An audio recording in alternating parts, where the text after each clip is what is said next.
Hi, good to see you again with one more lecture.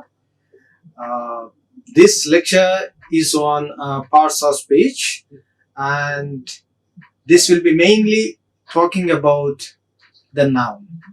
So, before jumping into the today's lecture, let me introduce myself. My name is Paul. I'm an assistant professor of English in the Department of English at Institute of Aeronautical Engineering, Dundigal, Hyderabad. So, my objective of this lecture is to give you a fairly good idea about the most common of the parts of speech, nouns. So, once you watch this video, you will get a complete idea on the parts of speech noun. So, I've structured my lecture into 5 parts. So, in these 5 parts, the first part will be talking about the meaning of parts of speech and the types. And part 2 will be dealing with the noun. And the next part will be on kinds of noun. And the fourth part is noun countability. And the last part in this lecture is on gender of noun.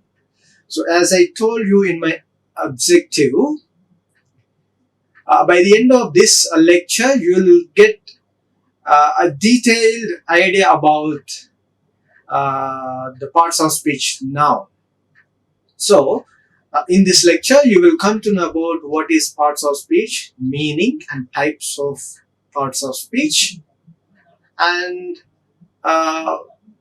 we'll focus mainly on the first parts of speech, which is noun.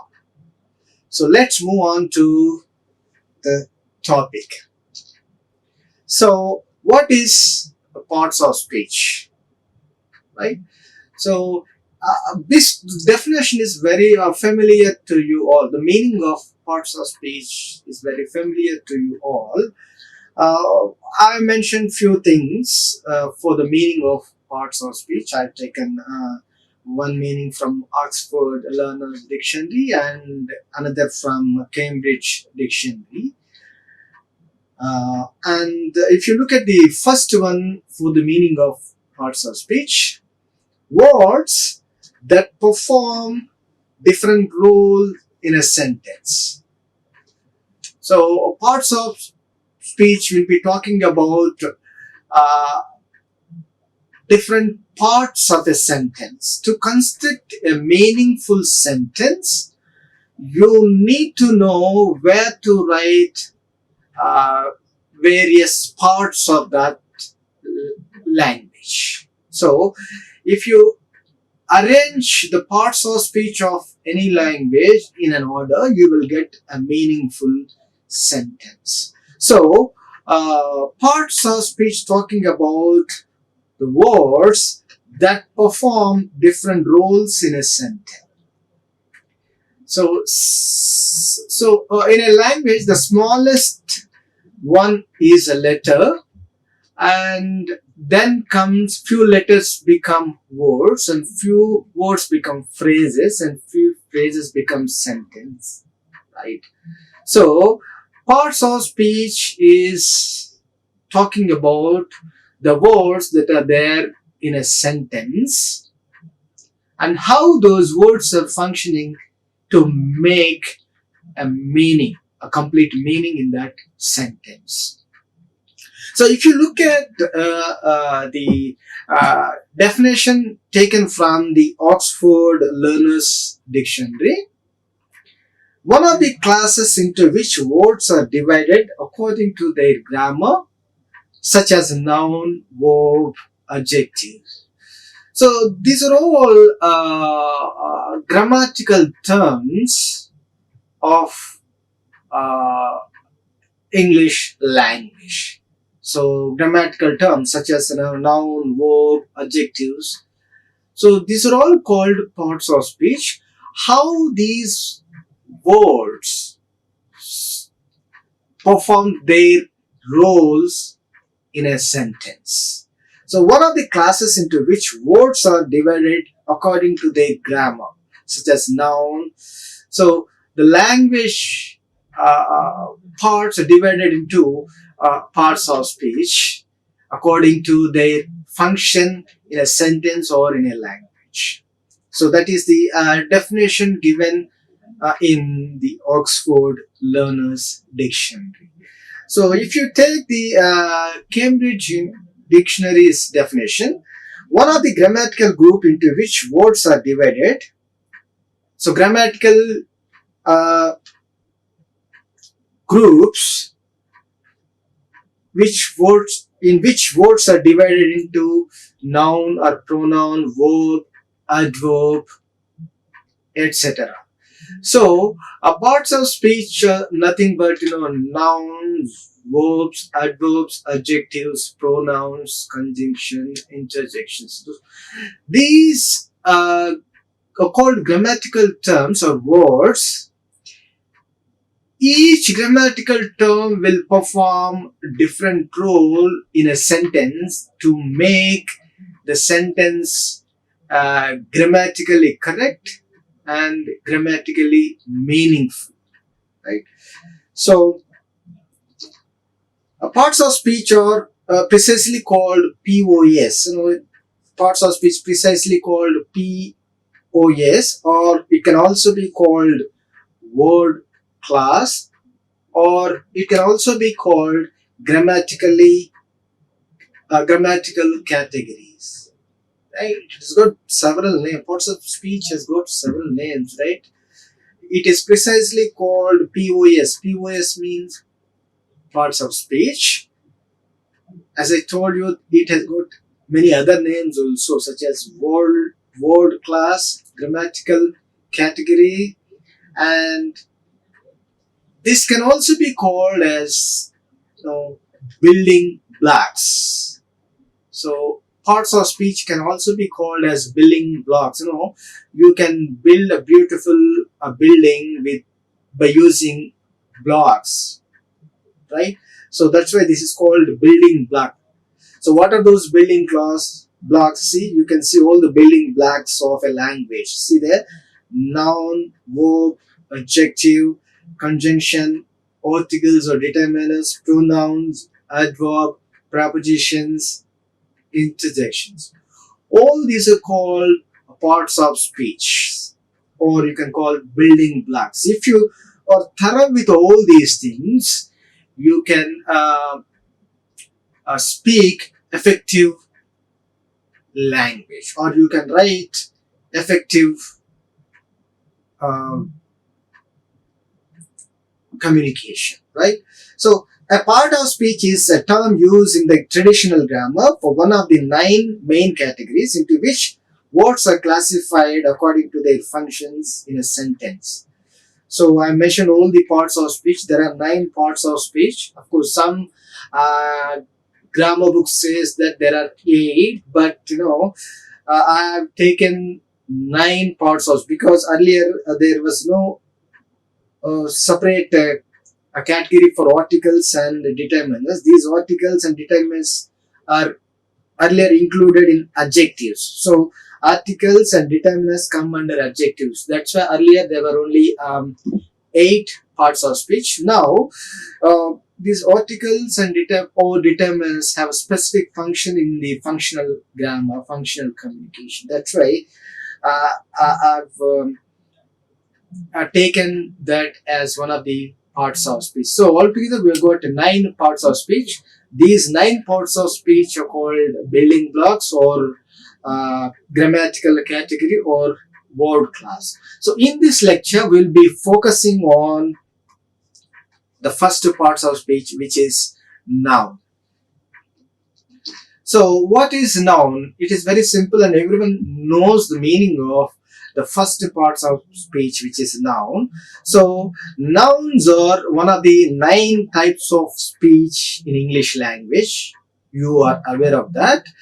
And if you look at the meaning of the first parts of speech, noun, a noun is a word that refers to a place, a person, or a thing, an animal, a quality, or an idea, or an action.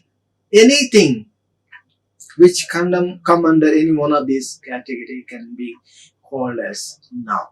So a noun is the name of a person, as simple as that, right? Noun is the name of a person or a place or a thing. A thing include a quality. Quality means fear or feeling or whatever, right? So an idea. So many things come under quality. Maybe quality may be considered as fear, feeling, or an idea, whatever, right? So a noun is the name of a person, a place, or a thing. Here, thing includes a quality, right? Quality of a person, right? It may be uh, an idea or a feeling or whatever. We will look at that more. A material may be a gold or whatever. We will see more about it. Collection means group of something like a herd, army. A state means adherence, and an action or cheat, monk, movement or play or whatever. So noun is a name of a person, place or thing, right? We will look at the first parts of speech noun in detail, right? So I've seen the meaning of noun, right? As you see on the screen, you would take whichever the definition is easy to you, or whichever the definition is convenient to you to remember forever. So a noun is a word that refers to a place or person, a thing or animal, a quality or an idea or an action. So as simple as that, right? So then moving on to the kinds of nouns, we can categorize the nouns into 5, right? One is common noun, right? Second one is proper noun, abstract, concrete, and collective noun.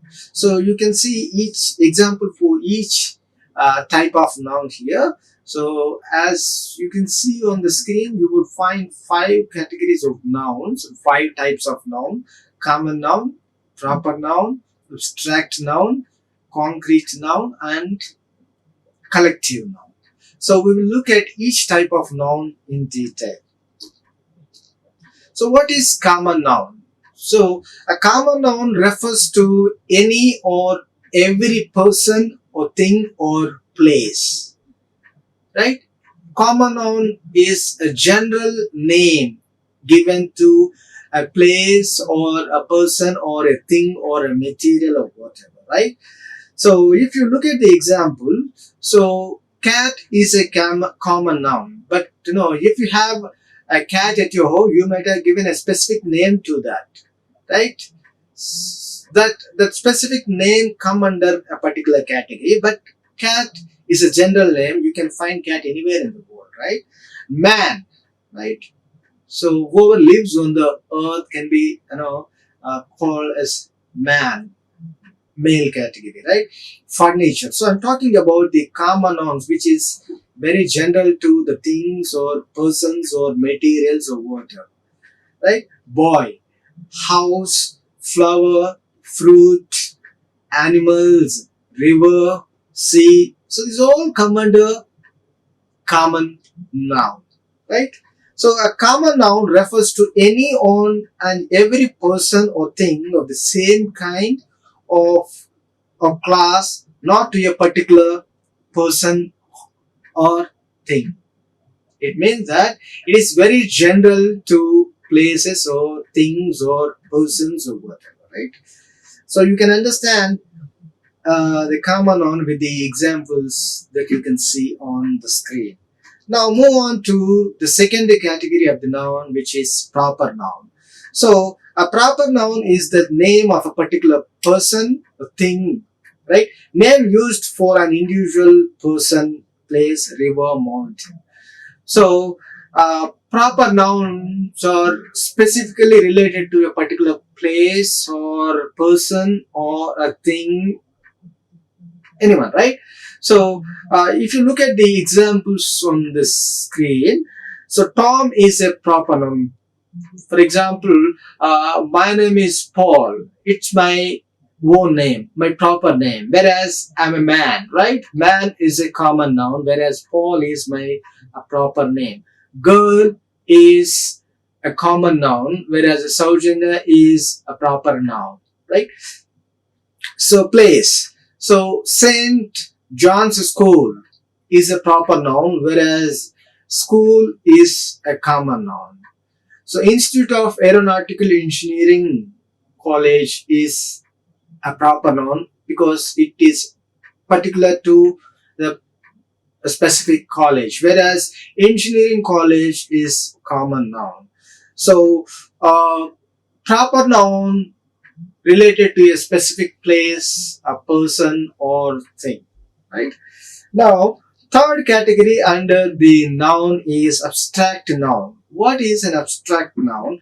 An abstract noun is the name of a quality, a state or concept, or you can call it an idea or a feeling or a thought. An abstract noun cannot be seen physically or cannot be touched, but the thing is you can experience, right? It's a type of a feeling, right? If you observe the pictures that I mentioned on the screen, you can understand the abstract, right? So love is a noun. You experience the love, but you can share the love or you can receive the love, but you cannot see the love, you cannot touch it, but you experience. It's a feeling, right? So abstract nouns are invisible, right? So it's a, as I told you, it's a feeling, right? So bravery, friendship, health, wealth, knowledge, childhood, talent, excitement, anger, happiness. These are all a number of nouns are there to talk about the abstract nouns. As I told you, abstract nouns are talking about the quality of or state or concept or an idea or thought of something. You cannot touch it or you cannot see it, but you can experience because it's a feeling, right? So let's move on to the fourth category of noun, which is concrete noun. Sometimes this can also be called as a material noun. Concrete noun, what is it? Right? So concrete nouns are the nouns that can be felt through our five senses, right? Five senses, I mentioned those five senses there on the screen, right? You can felt through our five senses such as sight, smell, touch, hearing, and taste. So, for example, wave, you can see it, you can touch it, right? Uh, Concrete, sometimes you might have heard about the concrete evidence, evidence which can be seen, which can be touched, which can be smelled, which can be heard. So concrete nouns are a type of nouns that can be felt through our five senses, right? So taste, see, touch, hear, smell. If you can smell, then that can be called as a concrete noun. Taste, right? See. So lobster, you can see that, right? Hammer, it's a physical thing, right? Or sometimes you can, call physical things which can be seen, touched, right? Or can be called as concrete nouns.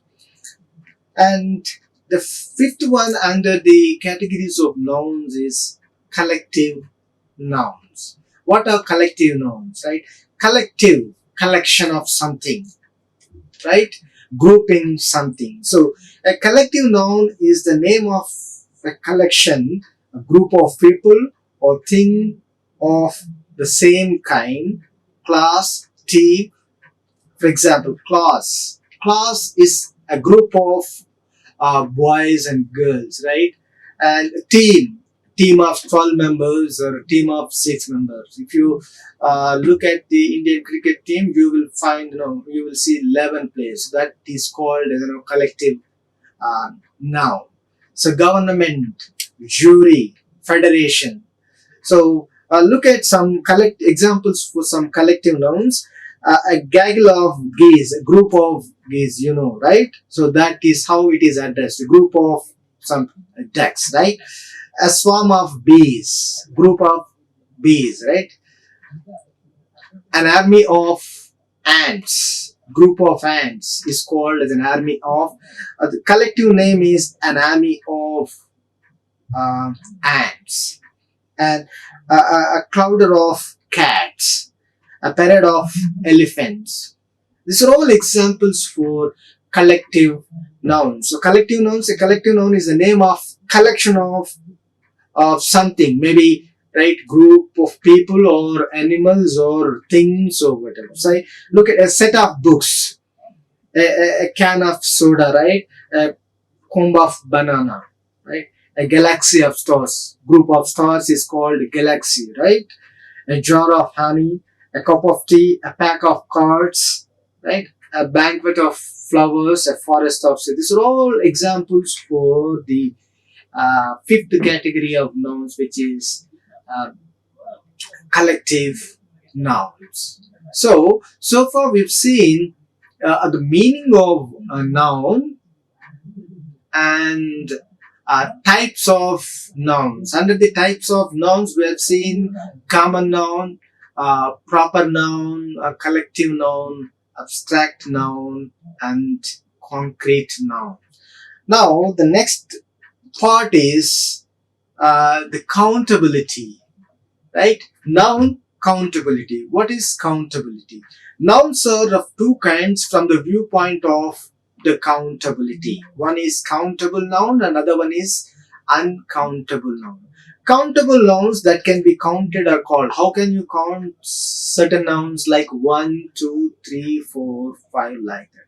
If you count the nouns like 1, 2, 3, 4, you can call them countable nouns. See, nouns that can be counted are called countable nouns.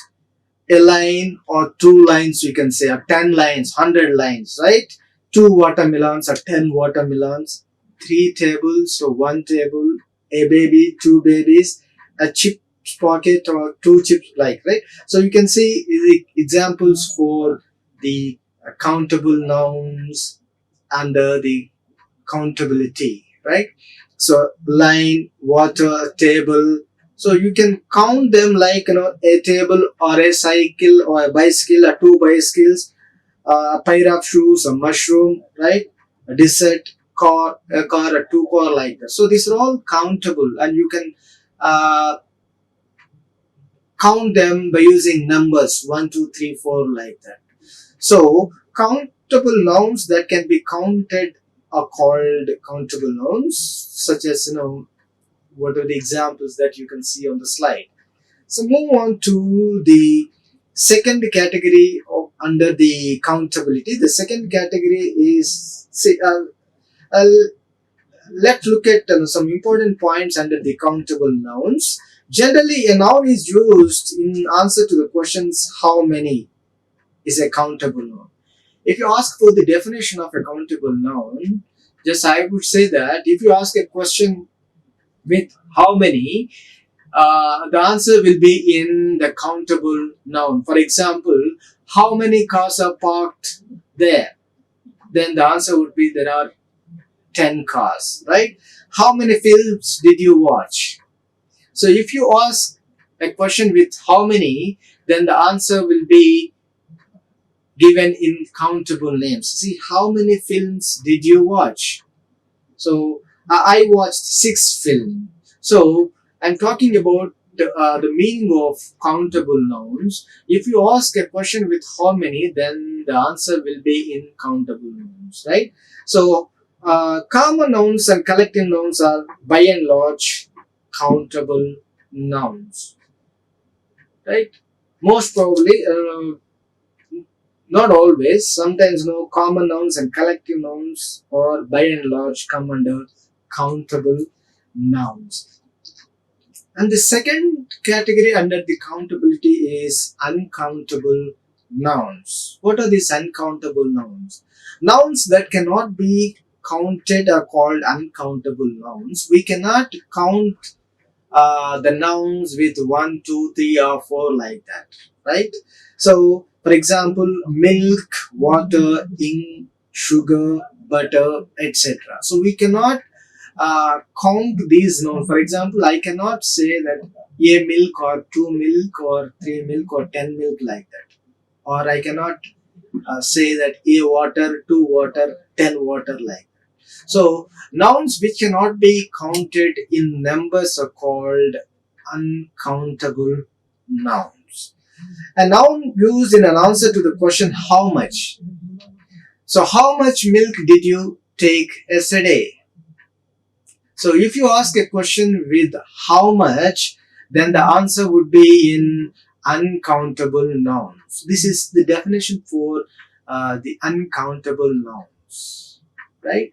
So a noun used in answer to the question how much is an uncountable noun. When we want to refer to the quantity of these items, we use value. So countable nouns, we can say 1, 2, 3, 4 like that. We can count them like. But how can we count these uncountable nouns? Right? So we use the values of measurement which are countable. Right? So to measure these uncountable nouns, we use the values before these nouns. See, how much milk do you need? We need a liter of milk. We don't say a milk, but we say a liter of milk or 2 liters of milk, right? Or a can of milk also, right? So we use the value of that particular thing before that noun to measure these uncountable nouns. So let's watch some examples for the uncountable. Whatever you see there on the screen or examples for uncountable nouns. See, milk. We don't say a milk or 10 milk, but we say a bottle of milk or a liter of milk. So a glass of water, but we do not say one or water or 2 water like. We measure with certain values, right? A glass of water, a jug of water, a cup of tea, because here tea is an uncountable noun. So we use the value a cup of tea, a pocket of tea, a jar of honey, because honey is an uncountable noun. A loaf of bread. Bread is an uncountable noun, and we measure that with a loaf of bread, a slice of bread, a carton of milk, right? So a can of Coke, a bottle of Coke.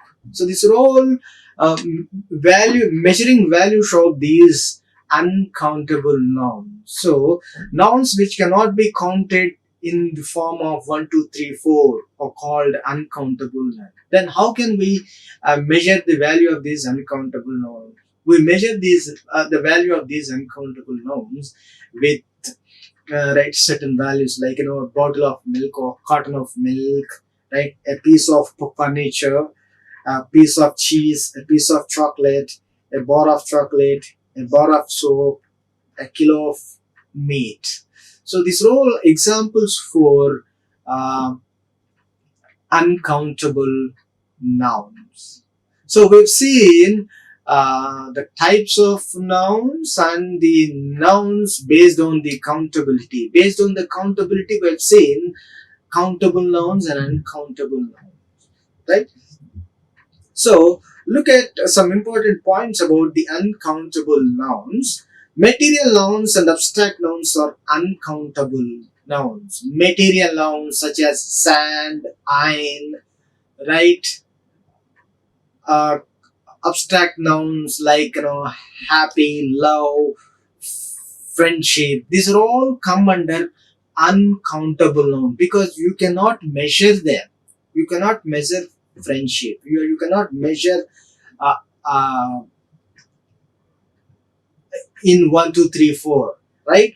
So that's why abstract nouns and material nouns. Material nouns, that you can touch, feel, and experience. You cannot measure them in 1, 2, 3, 4, but you can measure them with certain value, values, right? So material nouns and abstract nouns can come under the uncountable nouns.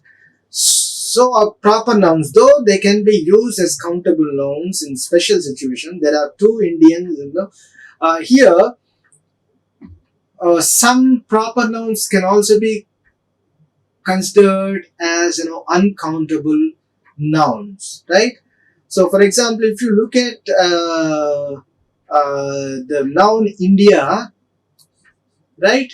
It can be it is an abstract noun, moreover proper noun, but it can be used as uncountable noun. For example, there are two Indias: the rural and the urban. Urban India, you might have heard about urban India, rural India, right? But you cannot say one urban India, two urban India. You can simply say that, right? Now, certain nouns can be used both as countable and uncountable depending on the context. If you look at the example I mentioned here, for example, chicken, this can be used as countable and uncountable. See, I prefer chicken to fish. Here, the noun chicken is used as uncountable. Whereas if you look at the second one, these chickens are lovely. So here, maybe here you can tell the number, two chickens of, right, 10 chickens like that. So these chickens are lovely. Here, the noun can be used, this noun can be used under both the categories, right? Countable and uncountable, right? And petrol catches fire easily. Here, fire is a noun. Here, it is used as an uncountable noun, whereas in the second example, shall we make a fire, here used as a countable. A fire here, out here, shall we make a fire out here? If you go for camping, right, normally you make a fire, right, especially in the nights when you go for camping to the hillside, right? So, some nouns can come under both countable and uncountable. So we've seen two categories under the countability. Let's move on to the nouns under gender. So the last one in the discussion, nouns of gender, right? So if you look at nouns under gender, we can see masculine, feminine, common, and neutral, right? So masculine denotes male, right? Feminine gender denotes female. Common, both male and female. Neuter, neither male or not nor female. What are all these? Look at each one of these in detail. So what are the examples for masculine? As I told you, under nouns, under the gender category, we've got four nouns: masculine, feminine gender, common gender, and neutral gender. So look at the examples for the masculine gender. So horse, king, monk, these are all talking about the masculine gender, male, right? So wizard, drone, tailor, rams, these all come under masculine gender, right? Male category, masculine gender, right? Now move on to the feminine. So look at the examples for I mentioned both masculine, feminine side by side so that you will get a clear understanding of this. feminine category, feminine gender. So I'm talking about the gender, nouns, gender under gender category. We've seen masculine gender. Now look at the feminine gender. In feminine gender talks about the female, right? Masculine denotes female, and I mentioned only feminine gender here along with the masculine. Here, boy is masculine, whereas girl feminine. Uh, heart is masculine, whereas row is feminine. Brother is masculine because male, and sister feminine. Husband masculine, wife feminine. Bullock masculine, heifer. So feminine gender talks about the female, or feminine gender denotes female category. Now move on to the third category, which is common gender. So these common gender are considered both masculine and feminine. Say student. So this is common gender. So student may be boy or girl. Student may be male or female, right? That's why student is common gender, right? So common gender can also be called as dual gender, denotes both male and female. So for example, student, teacher, teacher may be male or female, right? Doctor, male or female, child or baby. So look at all the examples that these are the common gender. Means this can be applied for both male or female. For example, plumber, maybe male or female, parent, male or female, passenger, right? Owner, maybe male or female. So this owner, the word owner applies to both the genders, right? Masculine, feminine, right? Neighbor, maybe male or female. Musician, there are male musicians or female musicians, but whoever, whatever the gender of the musician, we can simply say musician if you do not know. You address them with the common gender, musician. Minister, we have got lady ministers and, right, male minister. Line, guest, friend. You may have a boyfriend or girlfriend, but friend is a common gender. Employee, right? Director, dentist, right? So talking about the common gender or dual gender, which denotes both male and female. Most of the nouns denoting the profession. So this common gender normally used to talk about the professions in general, right? For example, chairperson. There may be male or female in the chairperson. That's why we use common gender there. Chairperson. Officer, maybe male or female, right? Principal, male or female. The principal is common gender, right? So this common gender generally talks about the profession of the people, right? Now the last one under the gender category is neuter gender. What is this neuter gender? Which denotes neither male or female, right? Neuter gender doesn't relate to neither male nor female. So neuter gender refers to a grammatical category of words which are neither masculine or feminine. Most inanimate objects. So neuter gender is referred to the inanimate objects. Objects means things, non-living things. For example, table, right? Pen, light, right? Hospital. It's an inanimate thing. That's why hospital come under neuter gender. It is a non-living thing. It's a building, right? That's why we call it, and it comes under neuter gender, right?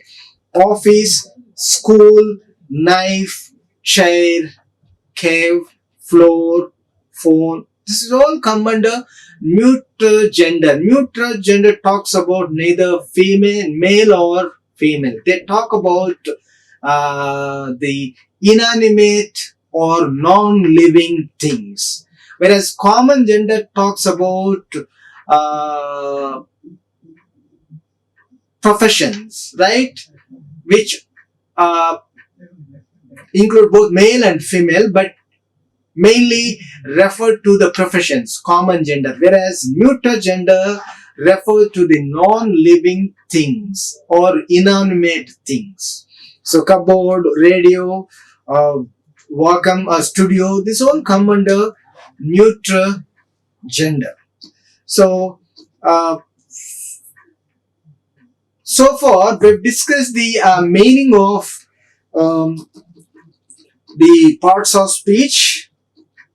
So we looked at the meaning of parts of speech. We have seen the definition taken from two dictionaries for the meaning of parts of speech, and then we moved on to the types of parts of speech. And in those parts of speech, we looked at discussing the first parts of speech, which is noun, right? We looked at the meaning of noun and the types of nouns, and we looked at each type of noun in detail. So altogether, we looked at 5 types of nouns with meaning along with the examples, right?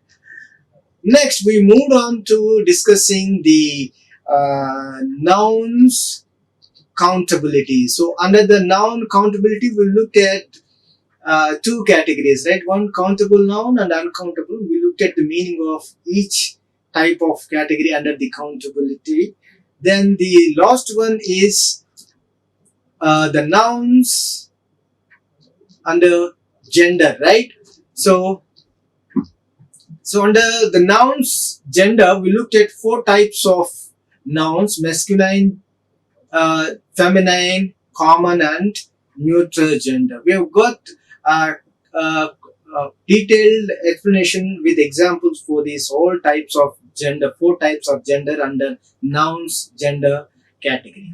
So I hope I have given a fair idea on the meaning, types of nouns, and the nouns of countability and nouns of gender in detail. So my lecture would have helped you to get a clear idea on what is noun. And thank you for listening my lecture patiently. I'll meet you with one more lecture. Until then, see you. Thank you. Like, share and subscribe. Hit the bell icon for more updates.